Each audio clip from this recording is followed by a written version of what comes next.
Hello नमस्कार दोस्तों। आज की इस वीडियो में हम chemical kinetics and nuclear chemistry से रिलेटेड जितने भी हमारे फॉर्मूले हैं उनको रिवाइज करेंगे बहुत ही कम समय में। तो चलिए शुरू करते हैं। तो सबसे पहले बात करते हैं for a general chemical transformation.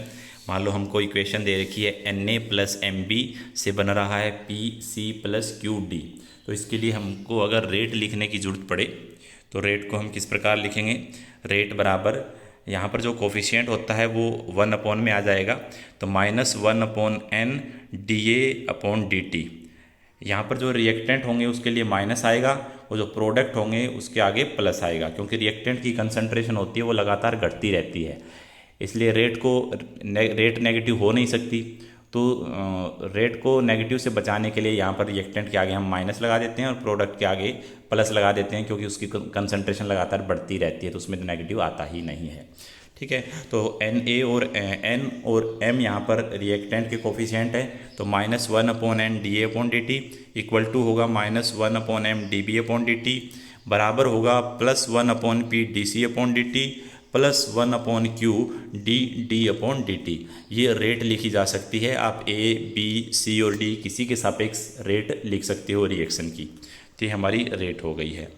इसके बाद बात करूँ मैं कि एलिमेंट्री केमिकल रिएक्शन, ये तो देखो कॉम्प्लेक्स केमिकल रिएक्शन थी, जनरल केमिकल ट्रांसफॉर्मेशन था। अगर एलिमेंट्री केमिकल रिएक्शन है हमारी तो उसमें देखो कैसे देखेंगे हम। एक मिनट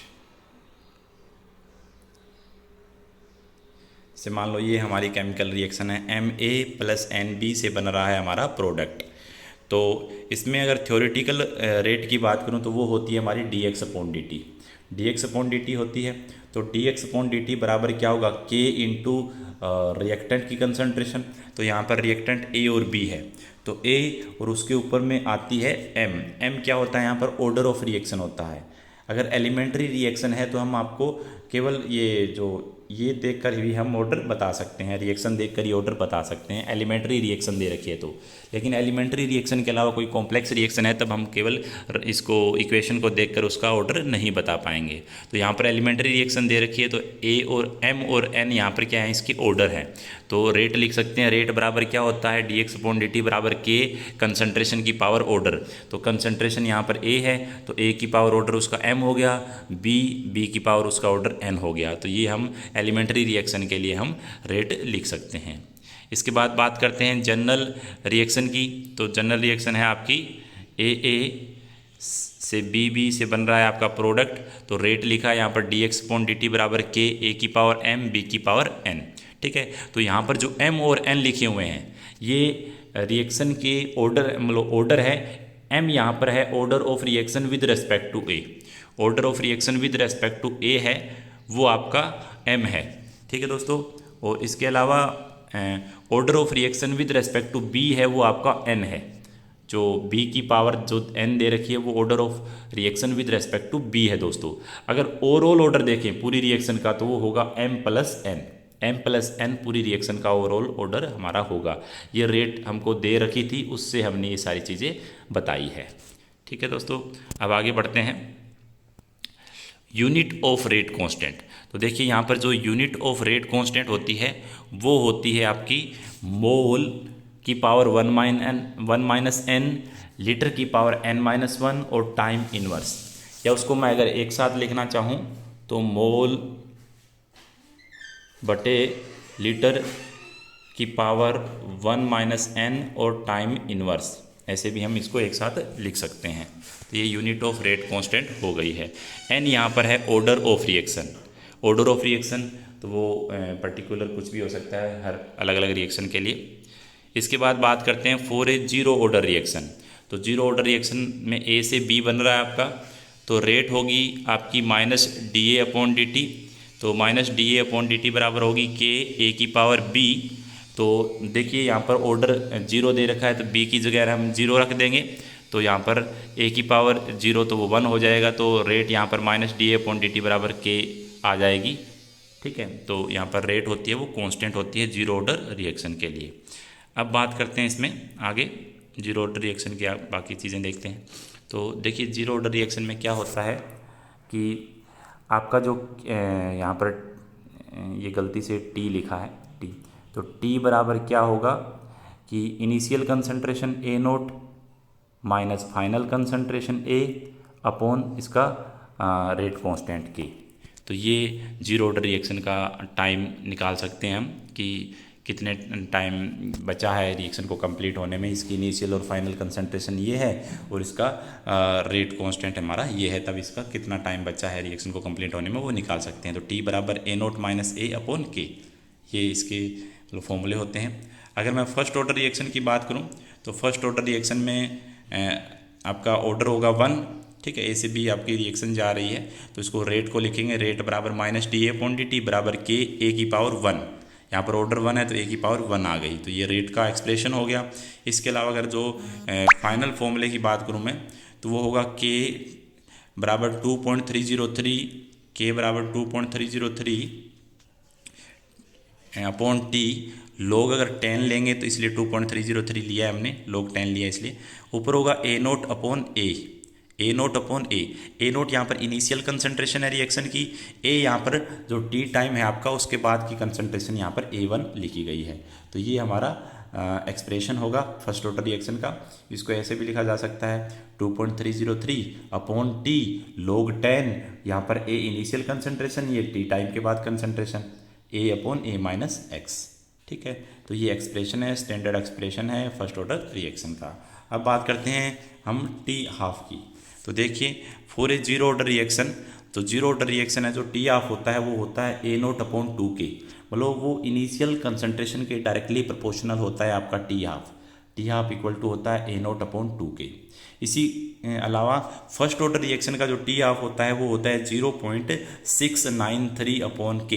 तो जो फर्स्ट ऑर्डर रिएक्शन होता है उसका जो टी हाफ होता है वो इनिशियल कंसंट्रेशन या फाइनल कंसंट्रेशन उससे कोई लेना देना नहीं होता, वो केवल के पे डिपेंड करता है, और के यहाँ पर केवल टेम्परेचर पे डिपेंड करता है। तो फर्स्ट ऑर्डर रिएक्शन का जो टी हाफ है केवल टेम्परेचर पे डिपेंड करता है दोस्तों। इसके अलावा nth ऑर्डर रिएक्शन है उसका अगर आपको टी हाफ रखना है तो वो होगा हमारा टी हाफ डायरेक्टली प्रोपोर्शनल होगा 1 अपॉन ए नोट की पावर n माइनस 1, 1 अपॉन ए नोट की पावर n माइनस 1। n यहाँ पर ग्रेटर देन इक्वल टू 2 रखेंगे हम, ठीक है, वरना 1 अपॉन इन्फिनिटी वगैरह। तो देखिए दोस्तों अगर मैं पैरेलल रिएक्शन की बात करूं तो ए से बी एक बार ए से बी बन रहा है वो K1 इसका कांस्टेंट है, एक बार ए से सी बन रहा है तो K2 इसका कांस्टेंट है। तो अगर इसका रेट लिखने को कहा जाए अपने को तो minus D A upon D T बराबर होगा K1 plus K2 into concentration of reactant, K1 plus K2 into concentration of reactant. इस प्रकार इस रिएक्शन का हम रेट लिख पाएंगे। आगे बढ़ते हैं कि for a first order reaction A से बन रहा है बी प्लस सी, यहाँ पर ए रिएक्टेंट है वो रिएक्ट करता a reagent react with all A B and C, ठीक है। तो इसके लिए आपको फर्स्ट ऑर्डर रिएक्शन दे रखा है तो वही एक्सप्रेशन आएगा के टी बराबर 2.303 लोग, यहाँ पर हम वॉल्यूम ऑफ रिएजेंट के रिस्पेक्ट में भी उसका लिख सकते हैं। तो V infinity minus V naught बटे V infinity minus V T, ऐसे वॉल्यूम के रिस्पेक्ट में भी हम उसको ये रेशियो लिख सकते हैं। आगे बढ़ते हैं टेम्परेचर कोफिशिएंट।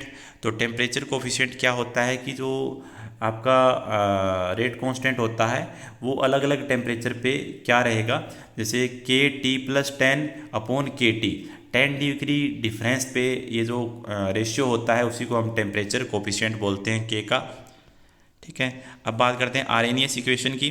तो आरएनएस इक्वेशन दोस्तों होती है के इक्वल टू ए ई की power minus E A upon R T. ये काफ़ी फेमस इक्वेशन है, इससे क्वेश्चन आते रहते हैं और आगे के जो 2 फॉर्मूले बने हैं वो इसी इक्वेशन को लोग लेकर बने हैं।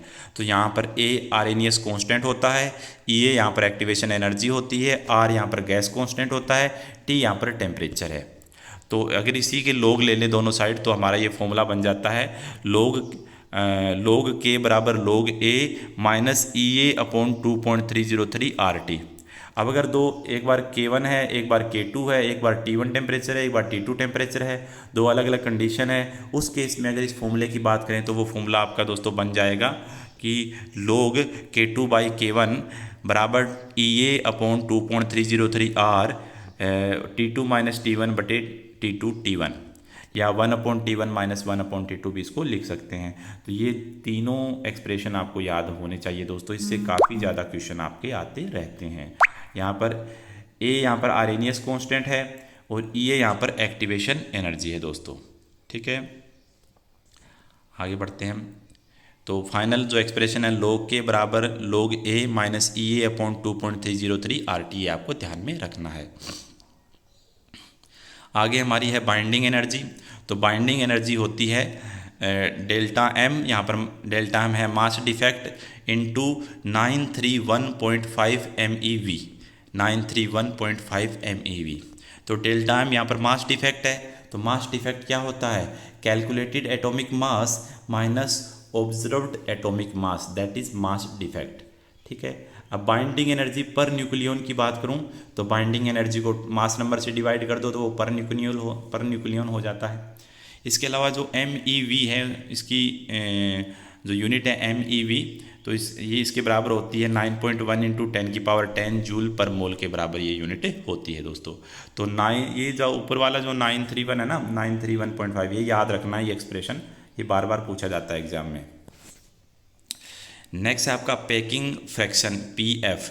तो ये होता है isotopic atomic mass minus mass number upon mass number into 10⁻6, that is packing fraction.